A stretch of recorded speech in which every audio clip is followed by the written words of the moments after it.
what's next? Next is we go for the vaccine na para may turok doon sa mga tao para magkaroon ng immunity. And General Galvez has the facts and figures given to you. So magandang gabi po sa ating lahat, sa ating Mayor, President, sa ating Secretary at co-secretaries. Bali po, Mr. President, meron po tayong 17 na vaccine na ina-analyze. And then ito po yung sinabit po natin noon dati ng ating vaccine expert. Sa 17 po nito, siyam po dito po ang nasa phase 3 trial at 5 magta-trial po dito sa Pilipinas. Kasama na po ang Sinovac, ang Hansen po yun ang Johnson & Johnson. And then Gamaleya, AstraZeneca at saka po itong Casino. China rin po ito. Ito po, maganda po itong naging development, Mr. President, when you approve the procedures and strategies na magkaroon po tayong tinatagwag na advanced market commitment. Sa ngayon po, pwede na po tayong nagne-negotiate na po tayo sa 4 na malalaking kumpanya. Kasama na po ang Sinovac from China, ang ating yung AstraZeneca at saka po yung Pfizer. Sa AstraZeneca po, pwede na po tayong magkaroon ng tinatawag na advanced commitment by November. Meron po tayong tinatawag na negotiation at ang kanilang quota po malaki po na 20 million doses. At nakita natin ang AstraZeneca po maganda po dahil kasi non-profit po ang kaysa kanya at saka pinakamababa po yung kanyang presyo. More or less $5 lang po. At medyo maganda na po ang discussions at medyo nagkano po tayo sa contracting at saka financing. And most probably kasama rin po dito ang tripartite agreement ng ating mga business sector at inano po namin before November 30 po magkakaroon na po tayo ng tinatawag na pirmahan ng MOU. At ito po ay ina-undergo ng DOF, ng PSDBM at saka ng ating mga diplomatic na dito si Yusek Borge. At sila po ang tumatapos po ng mga legal terms ng tripartite at saka multilateral agreements po natin. Maganda po ito, sir, dahil kasi ang ating pong fund manager at saka yung tinatawag nating procurement agent, yung Asian Development Bank po. Kaya po maganda po dahil kasi ito very transparent ang ating mga negotiations at maganda po dahil kasi parang G2G na rin po ang ginagawa natin dahil katulad po ng nangyayari sa AstraZeneca, pumunta po dito ang kanilang minister, kanilang pong foreign minister at nakipag-usap po sa amin ni SFA, ni Secretary Locsin at saka ni SOH at handa po sila na pagka nag-roll out po yung kanilang kumpanya doon sa British government, pupunta po rito yung mga military at saka yung mga logistic personnel po nila para tulungan po tayo mag-roll out din dito. Kung just in case dumating po yung tinatawag nating nagkaroon po tayong kasunduan with AstraZeneca. Kasi ang AstraZeneca po ay Oxford at saka yung British government po ang nag-ano po sa kanila. At sila po ay kasama sa mga facility na sinasabi nga natin kailangan magkaroon ng equitable access sa mga mahihirap na mga countries. So yun po ang yung panawagan po natin na talaga pong ito po ay non-profit at saka yung tinatawag na equitable distribution for the poor.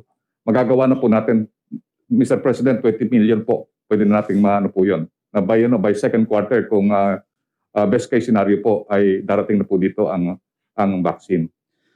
Ang Sinovac po, ongoing po ang negotiation po natin. Tinutulungan po tayo ng Federation of Filipino-Chinese of Chambers na si Mr. Henry Lim. Nagpunta po sila doon at kinakausap po nila ang bahada para magkaroon po ng magandang negosasyon, particularly po yung sa presyo maibaba po para po ang mangyari ay maging affordable po yung vaccine na po natin sa Sinovac.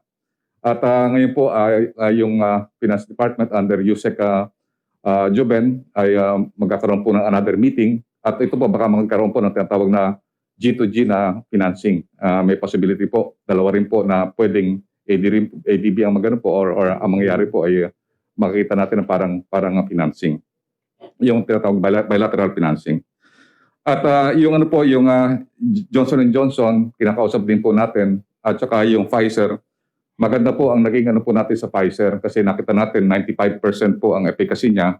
Madali natin kinausap yung kanyang country rep at napakaganda po maganda po yung yung kanilang offer at nakikita ko po ito ang susunod after ng ng Sinovac at saka ng AstraZeneca. Mahal po ang ano po natin kung just in case na makuha natin tatlo nito, makakabuo po tayo ng 60 million next year.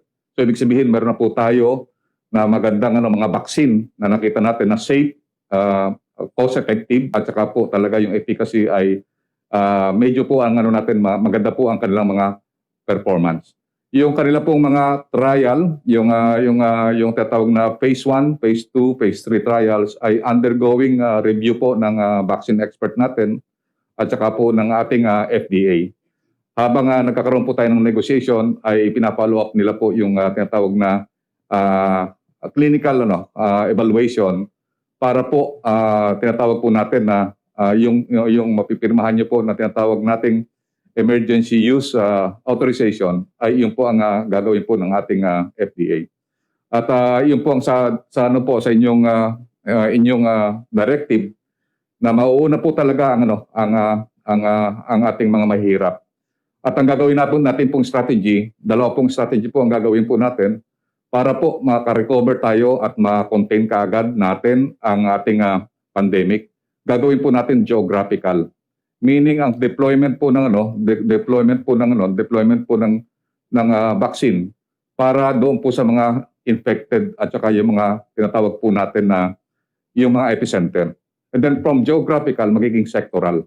Meaning kung sino yung priority natin doon, for example, sa Manila, yung urban poor, uunahin po natin yun. Yung mga vulnerable, uunahin po natin doon. Yung mga sundalo na ka-assign sa NCR, uunahin po natin. At saka po yung mga essential workers. Yung po, mayroong pong impact yung kaagad sa ating economy. At may impact kaagad na makontain po kaagad.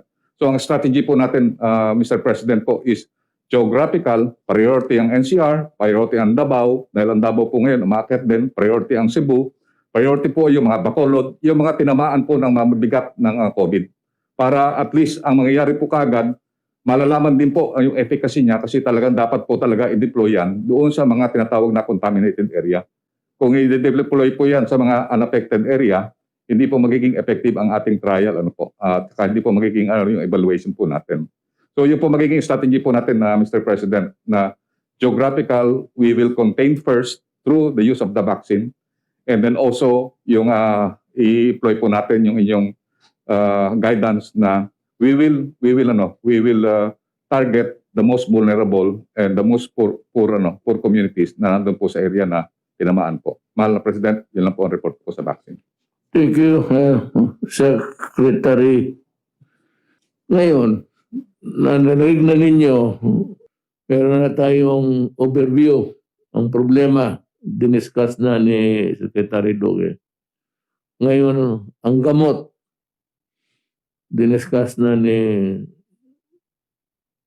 General Galvez. Secretary Anyo, is here. He knows that he will have to marshal the forces of the local government to implement the orderly. Kaya sabi ko, police nandiyan para orderly. Walang unahan. At true to what you said, Secretary Galvez, unahin yung mga mahirap. Yung sundalo ko, pati yung mga vulnerable. Unahin sila. Pagkatapos sila, tayo na naman. Ngayon, anong sunod?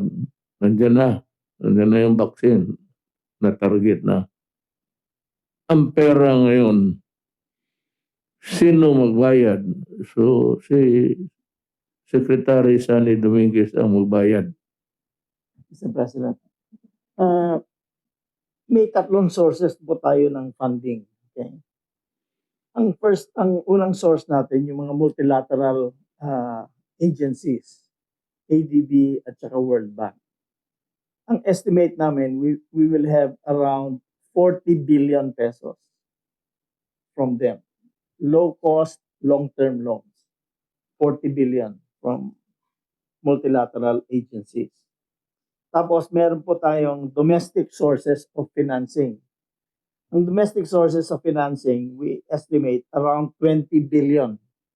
So that will come from Land Bank, DBP, and possibly yung mga government-controlled corporations. So that's 20 billion. Tapos, mag-negotiate pa po tayo sa mga bilateral sources. Depende sa source ng vaccine. Either England or US or whoever. And ang target po namin doon, around 13.2 billion pesos. So ang total niyan is about 73.2 billion financing that it's pretty much almost fixed. Most of it is already fixed. 13.2 billion hindi pa completely negotiated. So 73.2 billion pesos. Ngayon, ang average cost, ang estimate namin sa average cost ng vaccine, around $25. Not per dose, per person. Di ba? Around $25, which is 1,200 pesos, more or less. Some are lower, some are higher. So we don't know yet exactly how much is the cost. But let's say $25 or 1,200. 73.2 billion pesos is good for 60 million people to be vaccinated. Around 60 million people. So that is more or less what we have in line. Ngayon, we'll have to consult with the DOH if 60 million is enough. If 60 million people is enough to be vaccinated. Ang herd immunity po, Mr. President, is anywhere from 60 to 70% according to the World Health Organization. So if we're able to reach that, we're going to pretty much arrest the spread of this. And mawawala yung COVID-19 sa ating pong lipunan. Can we have a herd immunity there? We will have a herd immunity. That's our goal. Mga 60 to 70% po. So basically, 60 million is okay. And we have the funds for that. 60 billion? Or 60 million people. 73 billion pesos. Around 73 billion. 73.2 billion.